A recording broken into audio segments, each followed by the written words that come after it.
This is a podcast about the power of lived experiences, about how stories can shape more human-centered systems, spaces, and services. Each episode, we sit down with people who are challenging the status quo, leading with empathy, and helping others through their work and their stories. We're Farah and Megan, and this is Collected by Unum Co. Today, we're here with Wendy Smith, who is a realtor, an entrepreneur, and a creative, and she is shaping the way we see people and how we care for people. So welcome, Wendy, to Collected by Unum Co. We are so excited to have you here today. Yeah, Wendy, we can't wait for this conversation. And so maybe before we open, we'd love to hear a little bit about, yourself and really what led you here. Absolutely. Well, thank you guys for having me. I'm very proud of you both. I just want to start off by saying that. So yes, Wendy Smith. Just personally, I'm the wife to Matt of 13 years and the mom to 2 young boys. So start off with that. And then going into my career journey, I am an entrepreneur, like through and through. I come from a very long family line of entrepreneurs. So my dad, my uncle, my grandfather. So it's definitely in my DNA. And my career journey has been a little bit interesting, we'll say, maybe not traditional. Yeah. I started my career in advertising, so marketing, and I did that for 15 years. It's a long time. And then after my firstborn son, I like to say I retired from advertising. And then I took the opportunity to follow my true passion and start my own business. So I did that for 7 years. I owned a printing and design firm. So that was a really big moment in my life. I think I was, at the time, I might have been just 40. So it was like my new beginning was just starting. So that was about 10 years ago.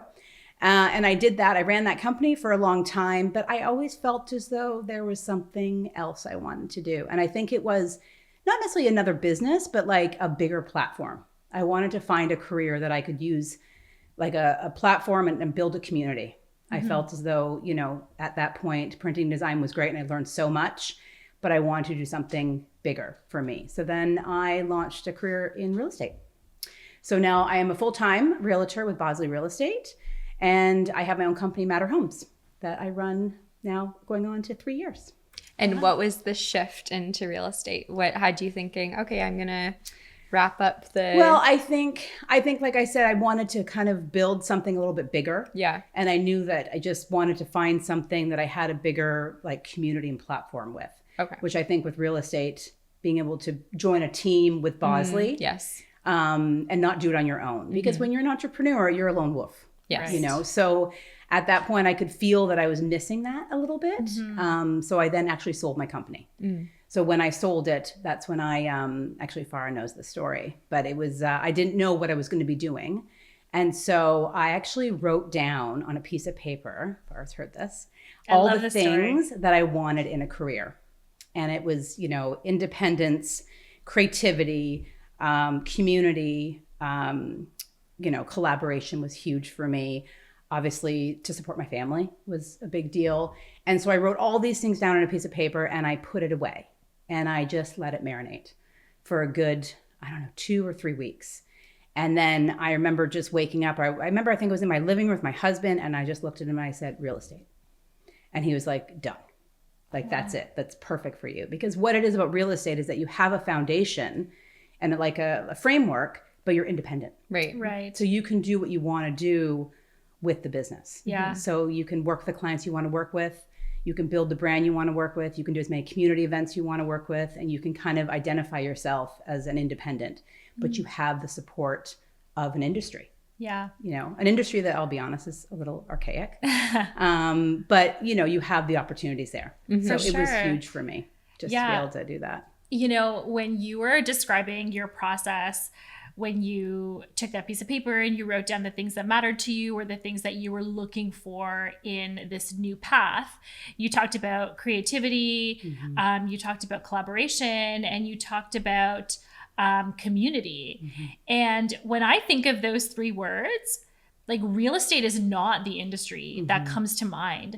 And so I love how you've brought those elements to your real estate career. And I would love to hear a little bit more about how you think about community, how you think about collaboration and creativity in an industry that, you talked about as being like archaic. And, when we've talked about it before, the word that comes to mind is transactional. So can you talk a little bit more about how you kind of infuse those elements or how those are really guiding you in this path? I think I came into the industry with an advantage because I was coming in with a lot of experience.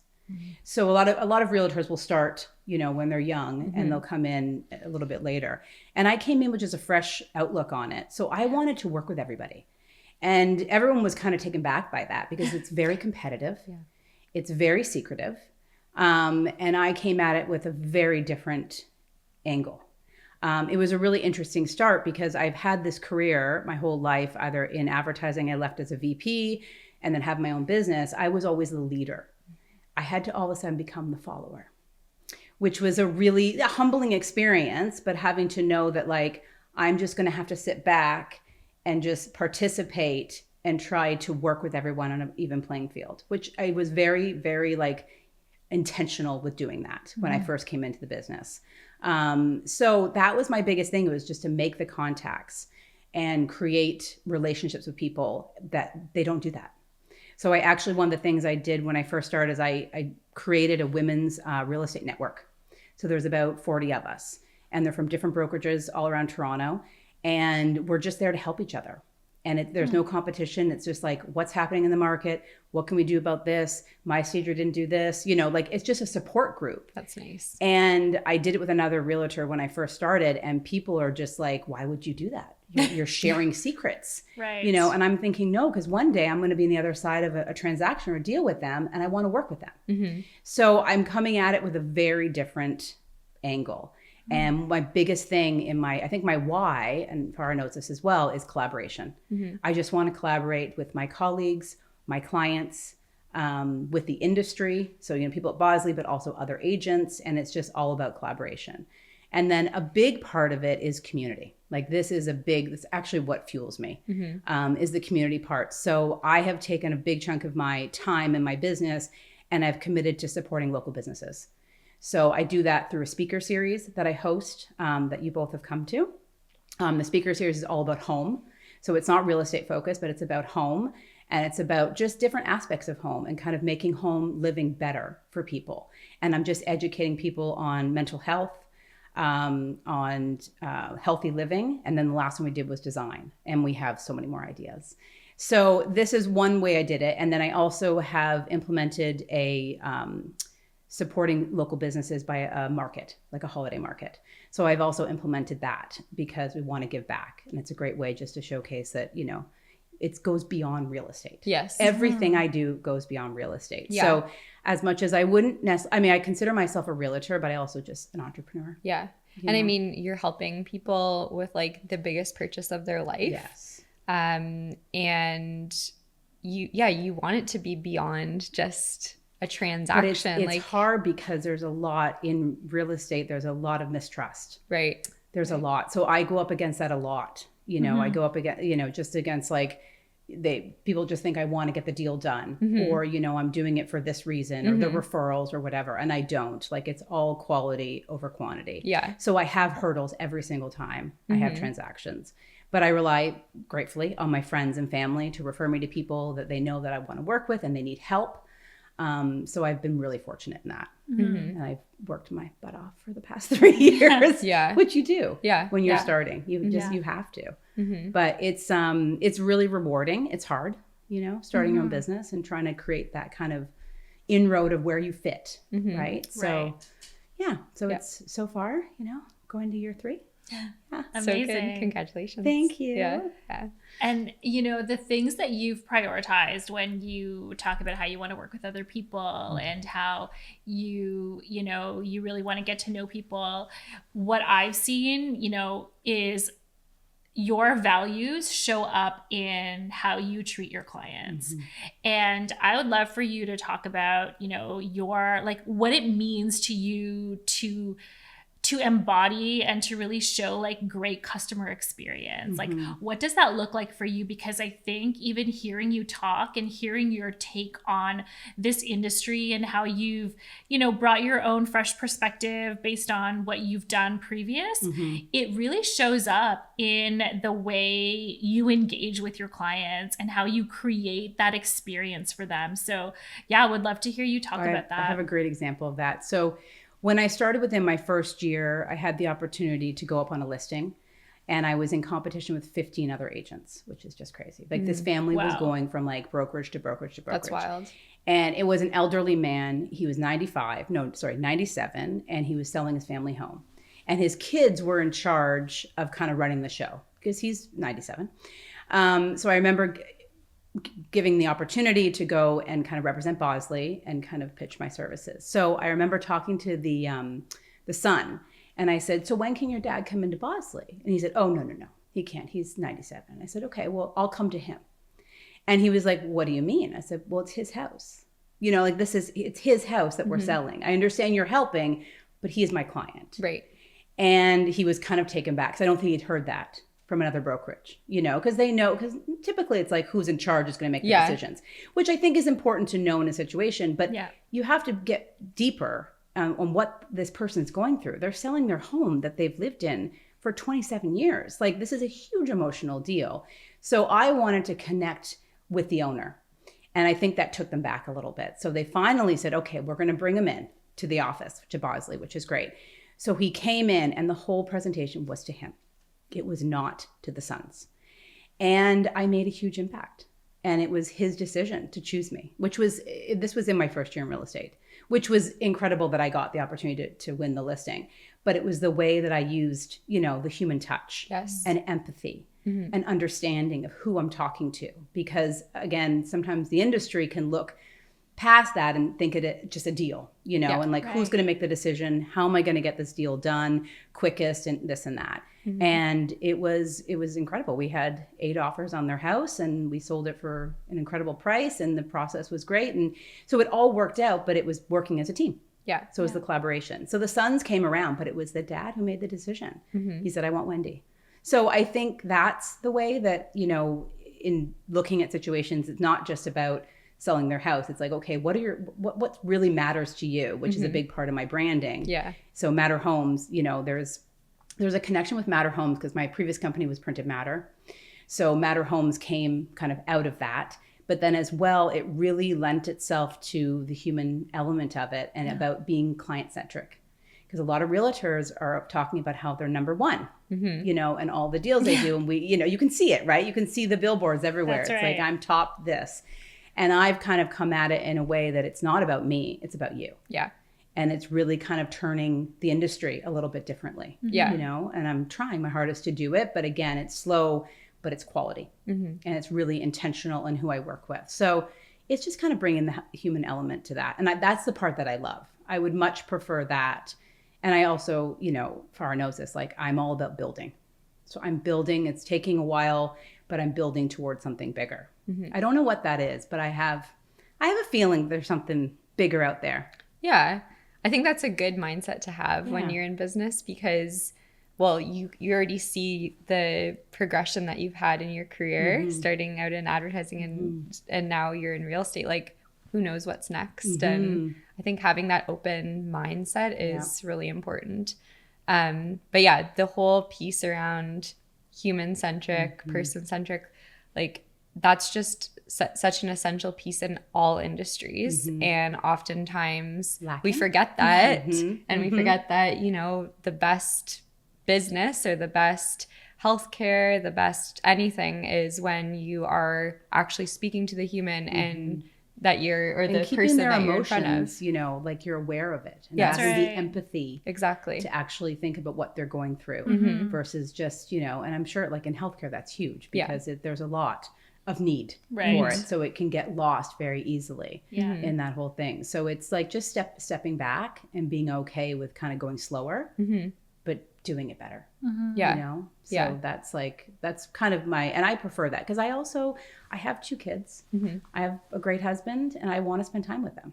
So there is a balance there as well. So it's, it's important to me to kind of I'm still trying to find the balance. Yeah. But you know, it's getting there. Yeah. Yeah, as we go. I wanted to talk a little bit about, your like family history of entrepreneurship, because you talk a lot about your dad and kind of how his story inspired yours. And I think that even though, you've had these different experiences, advertising, marketing, owning your own business, and, I would love for you to share a little bit about, what it was about your dad's story and even your family story that is such an important part of like your legacy and your work, and how you show up every day. Because I think one of the things, exactly. One of the things we love to talk about is, hearing great stories is great. Seeing the impact of stories that have created change. Right. Yeah. Is like, and generation, absolutely, like through generations and things like that. So it's on my dad's side. My dad owned his own manufacturing business for 42 years. And my uncle also owned a sporting goods store. And then my other uncle owned a biking store called Sport Swap. So this is like this. A lot of this is like community based. It's all very local businesses. It's all Toronto based. And then my grandfather owned a printing business. I don't think you knew that. I did not know that. So I have like a long history of like watching my family grow these businesses and being a part of it.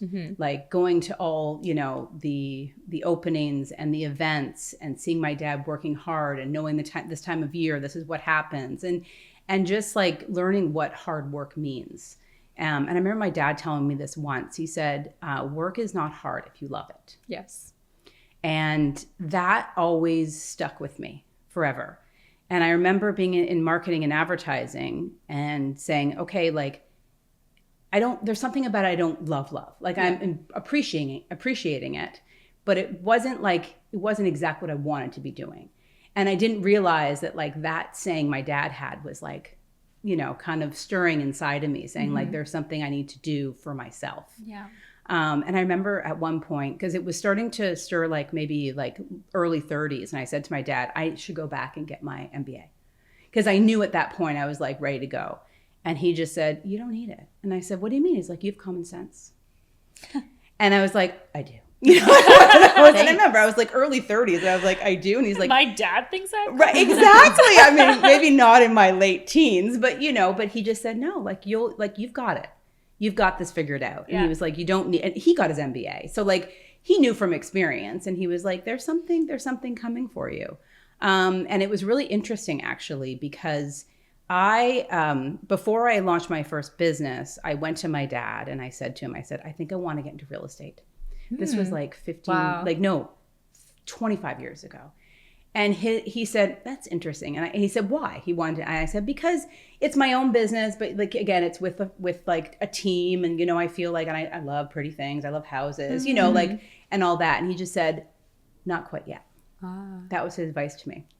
And so I didn't understand at the time what that meant. Like, I think he kind of had an idea like of what I needed to kind of build upon to get to that point.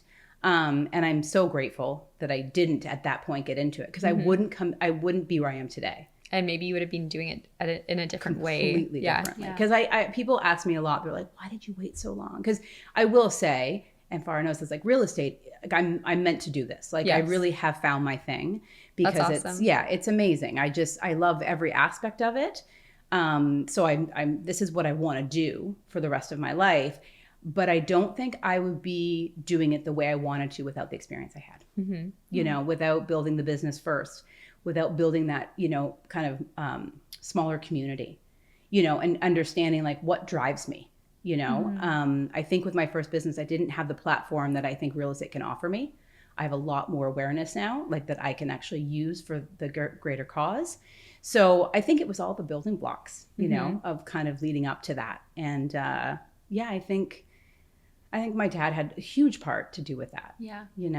So I think it's in my DNA for sure. Yeah, for sure. Totally. I mean, we're all a group of people that were born into an entrepreneurial family. Yeah. Your parents were entrepreneurs. Mine, my grandpa was also, both my grandpas were, and my dad and my mom. So. And you grew up with it. Yeah. And I do feel as though, it's not it doesn't feel like work. Yeah. When it's for yourself. Right. Exactly. You know, there's a very different, and I remember in advertising, I remember like, I'm working until 12 o'clock at night. I'm working every weekend. And there was like this, but I'm not doing it for me. Mm-hmm. Whereas now I do it all the time. Mm-hmm. And my only concern is I'm missing my kids. Yeah. But I'm not bitter about doing it because it's for me, and everything I'm doing is for my family. Yeah. And there's a purpose, and you know the impact that you're creating because of it. Yes. Yeah. Our whole concept with Collected, as you know, is to gather stories from people in different industries, not just healthcare. And that's why we were so excited to talk to you, because you are doing real estate differently and you are making an impact in your community. But we're curious to know if there are other industries that inspire you to do certain things that you do in your business. Or that you take from. I think industries are more just, I think, community focused. Yeah.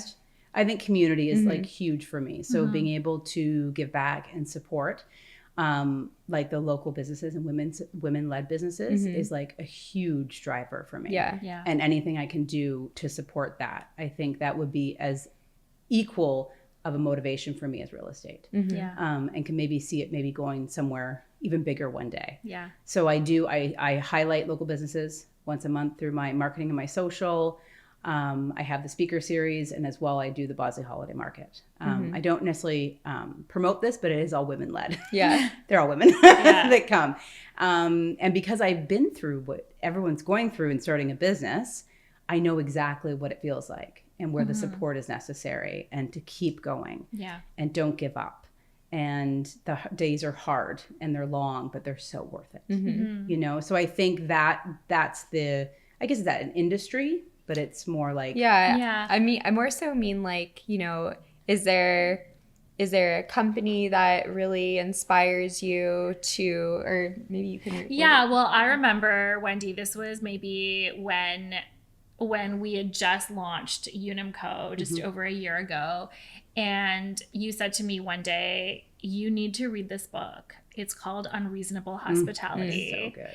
And it is one of the books that I think has had such a big impact, not necessarily on the work that we do per se, but really on what it means to treat people in a way that makes them feel seen, in a way that makes them feel respected and valued. And, you know, a lot of the work that Megan and I do around patient centricity really centers around, you know, the term itself doesn't really matter, but we recognize in healthcare that people want to be seen, heard, valued, and respected, right? Just it's so simple. And it's the little things. That's right. It's the little things. It's the little things that just can make the biggest difference. Yeah. And that book it changed everything. Right. Yeah, it and really I did. think that, you know, And that was the restaurant business. that's a restaurant business and the Yeah. hospitality business, Absolutely. right? And I see in the work that you do how with your clients, with your friends, with anybody that you interact with, you leave them feeling that way. Yeah, thank you. And, you know, I'm so like, I would love for you to just talk about, you know, how did you start to think about this? Because I know for you, yes, you recommended this book, but it's part of who you are and how you treat people. And I think that, it's a really good question. I think that comes from launching my first business because I launched it with nothing. Like there was no printed matter before I launched it. So I had to start from scratch. And yes, I offered beautiful paper products. I offered custom, you know, invitations and corporate things like that. But people were actually buying the relationship with me. And so I had to figure out very quickly, well, how does that look different? Right. And how am I getting people to come back? And how do I create that experience? And it happened to be a gifting company. So Farah knows I'm a gift bomber. I like to gift a lot. But it's also like, it's just the little thoughtful touches that make such a difference that people will want to come back and support your business. And I think that's where it came from, was just launching that business, because I had to figure out, how am I going to stand out? yeah. And I remember one of my biggest accomplishments of Printed Matter is that we got our products into Holt Renfrew for the holidays, which was a really, at the time, was huge. And I remember I met with them for their holiday collection, and there were tons of vendors meeting with them. And I remember, I think I sent a handwritten thank you note to the VP, and that got me in. Wow. So Yeah, it the was little like, things, it was yeah. the little The little touch, things, and I yeah. hand delivered it, you know, and who has time for that? But Mm-hmm. I made the time to kind of stand out from the rest. Yeah. And I continue with that. And it goes back to unreasonable hospitality, just the little things that just make you stand out. And I'll still do that for real Yeah. estate. I Yeah. mean, Farah's going to receive some ice cream tickets for the Lawrence Park Family Fun Day this week, you know, to bring the kids. So it's like little things like that Yeah. that I think really just make a bit of a difference. Yeah. And Yeah. memorable, you know. And I love to do it. Again, I'm not doing it because I feel like I have to. Yeah. Yeah. Well, I think you've been doing it. I mean, I know you joke about being like a gift bomber, but I don't even think about it that way. It's really just that you show that you care about people. Genuinely. Yeah. Genuinely. I like people genuinely. too. I actually Yeah. like people. I think that's the difference. Right. And that's why I think when I told my husband I was going to get into real estate, he was Yeah. like, perfect. Because you actually, like, I love meeting people. Right. I always say this to Matt, like, if you're given the scenario to go to a party and you'd have the option to go to a party where you knew everybody or you knew nobody, I would go to the party where I knew nobody. Oh, wow. Which Yeah. that So you're terrifies good, most yeah. of us, Yeah, right? I actually find it the most engaging because then I'm learning from people. I'm getting their energy. I'm constantly evolving. Now, I Yeah. like my friends, but I do feed off other people, and I love Yeah. to learn about them. And I'm good at conversations and, you know, like small talk in a sense. Right. But it's the constant learning. I absolutely love it. And so my husband is the one who wants to go to the party where he knows everybody. Yeah, I'm in that boat too. Yeah. Because so how, if you were to go to a party where you didn't know anybody, Mm-hmm. how would you approach the first person to talk to them? What would your conversation starter be? I'll give you a little tip. Okay. Just ask questions. Mm-hmm. Ask them Yeah. questions, and everybody will open up. Because people like to talk about themselves. People love to talk about themselves. So it's just opening that up. Oh, who do you know here? Yeah. What do you know, I don't like to ask, what do you do? I don't really love that question because I don't think that defines anybody. Yes, that's a good point. You know, it's more like, who do you know here? Where do you live? I like that one. Obviously for real estate purposes too. Yeah. That was always handy. But, it's more just if you start asking people questions, they will go on and on for a long time. And I'm okay with that. There's some people that's draining to them. Me, I'm just learning. I'm constantly taking their energy and kind of going with it. So and Farah knows this too, is that I don't say no to events. And this is a part of my business kind of model, is that if you invite me somewhere, I will say yes. Yeah. Because I have to constantly be pushing myself and evolving and, just learning constantly. Yeah. So I do that. I'm out all the time. Yeah. I make you I'll come with say me. yes, but then want to say no. Yes. Or I'll say yes, but then not want to go. Yeah. Right before. You're like, oh God, here I we have go. to get dressed. But then when you get there, then you have a great time. Mm-hmm. Generally. If I'm with you. Yeah, if you're with me. generally, If you're with me. But I think it's pushing yourself to Yeah. kind of always be. And as entrepreneurs and having your own business, you have to do it. Mm-hmm. Like you have to tell as many people about what you're doing. Yeah. You need to scream it from the rooftops. It's funny because in real estate, it's a little different because everyone wants to talk about real estate all the time. Yeah. And I have to be careful with that because yes, I'll talk about it, but it doesn't define me. Yeah. Do you know what I'm saying? So I have to Yeah. be kind of like, so I'm the last one to say what I do. Mm-hmm. Right. I kind of position it like, well, I own a company, Yeah. so I kind of go in that way. And yes, it's a real estate platform kind of thing, but I don't really highlight that. I don't go to places and tell them that because, Yeah. I'm not looking for business. I really am not. I'm just looking for networking opportunities. Mm-hmm. Right. Yeah. So, And I think throughout your journey, there's been this thread of like reinvention, where you kind of started off doing one thing. And even when you're doing that, you're thinking about kind of what's next for me. How do I evolve that? And I would love to hear more about, when you think about your career transitions and even, you're already thinking about kind of what's next for you. How do you think about reinventing yourself? Is that actually like a thought process that you're really intentional about? Or is it just, okay, kind of the path leads you somewhere that maybe was unexpected? I would call it evolving. I like that. Yeah. So that's what I consider it, evolving. And my team at Matter Homes knows that, because I'm constantly coming up with ideas and kind of wanting to push to the next level.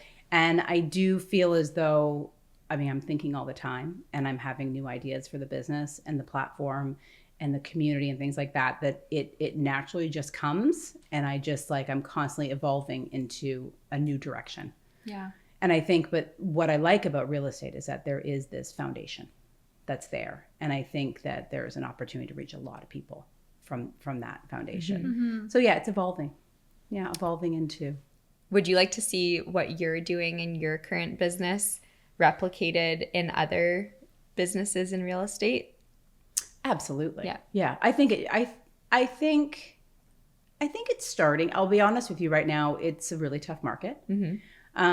And I think the strong will survive. Yeah. And the strong are the ones that are actually putting the effort and time into caring for their clients, and they're being more strategic. Mm-hmm. And so you're starting to see it more, and we have a lot of conversations at Bosley about how are we gonna get through this, you know?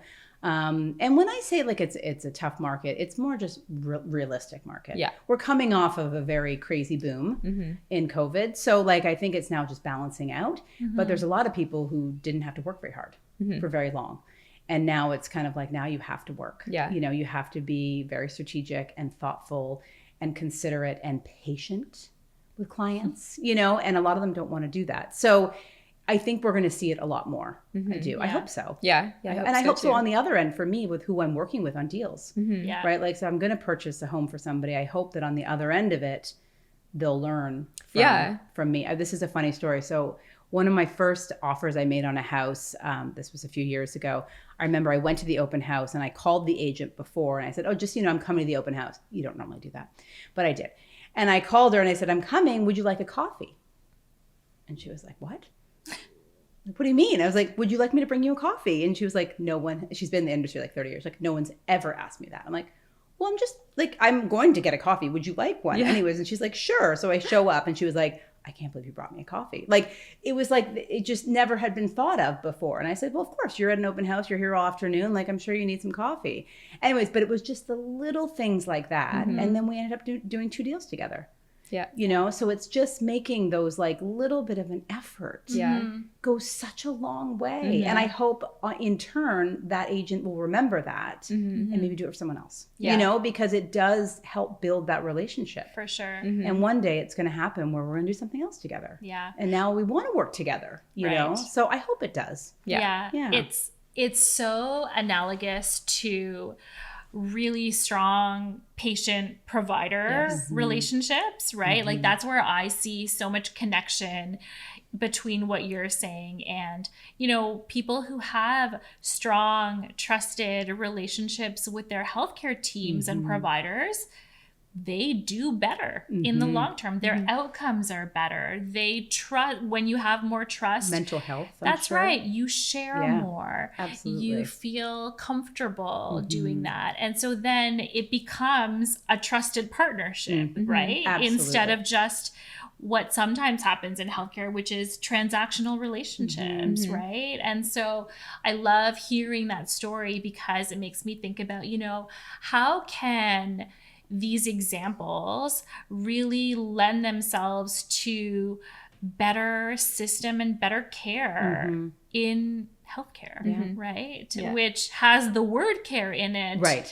Yet sometimes that can be like the missing ingredient, right? But it's it's similar in a sense because there's a high volume for healthcare. Yes. And there's Very also a high volume for real estate. Do you know what I'm saying? Right. So you've got, obviously more for healthcare, but it's still like there's a lot to handle. Yeah. There's, and again, like, the reality is from a real estate perspective, like 1% do the transactions Yes.